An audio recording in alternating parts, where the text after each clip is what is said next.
Hello and welcome to Unit 3 of our Intercession New Mexico History course.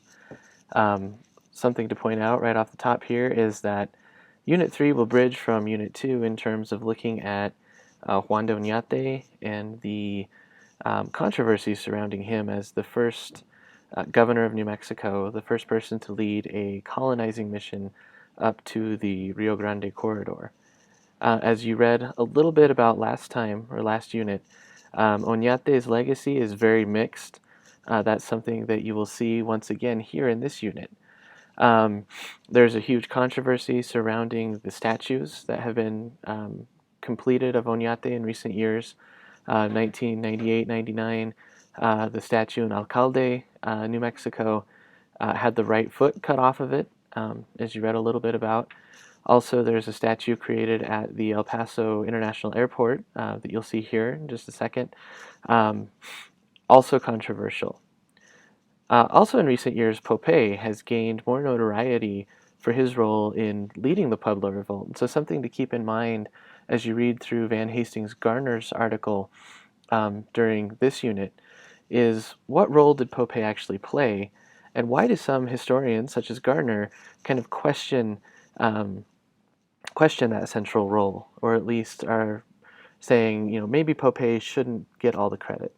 Also, in the Frontera video that I included in this unit, think about the ways in which Popé, the Pueblo Revolt, those kinds of things are remembered in modern day society by local Nuevo Mexicanos, whether they have Pueblo ancestry, mixed ancestry, or whether they claim pure Spanish ancestry, something that, as you read through the rest of the materials in this unit, you'll find is pretty suspect. There was a whole lot of intermixing going on between people of different ethnicities during the colonial period.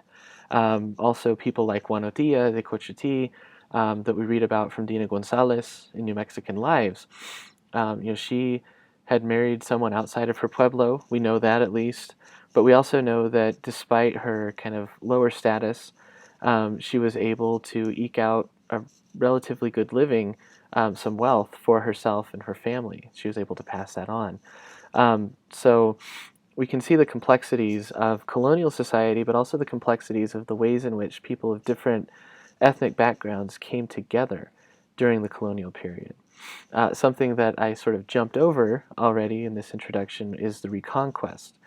Diego de Vargas led a reconquest to bring the Spaniards back, the Spanish colonizers back into New Mexico after the Pueblo Revolt of 1680, but it wasn't until 12 years later that Vargas was able to enter Santa Fe again for the first time, try to reestablish relations with Pueblos there. But as you've read about it, it didn't go as smoothly as he'd hoped. He didn't find the kinds of open arms that he had wanted, although he wanted to be a peaceful conqueror, which again seems like an oxymoron. He brought cannons with him every time he came up the Rio Grande corridor. He had to use that intimidation in 1692. When he came back again with colonizers in 1693, he had to wage a siege of Santa Fe. A protracted war broke out that lasted through 1696, 1697, before it kind of settled down, and Vargas recognized the autonomy of some of the further outlying pueblos to the west. Some of the Jemez people fled their homes to live with the Navajos.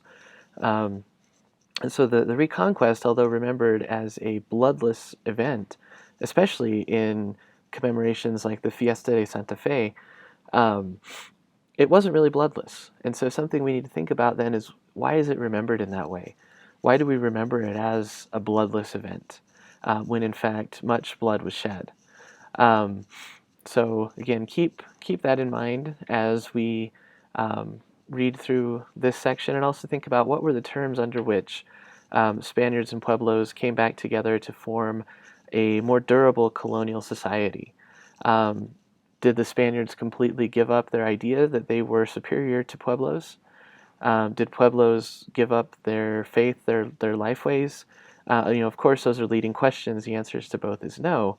And so what were the terms that allowed them to come together and forge a society that lasted um, another 100 years until the independence of Mexico, and then the society continued, although the terms changed. Now it was a Mexican, New Mexico is a Mexican province.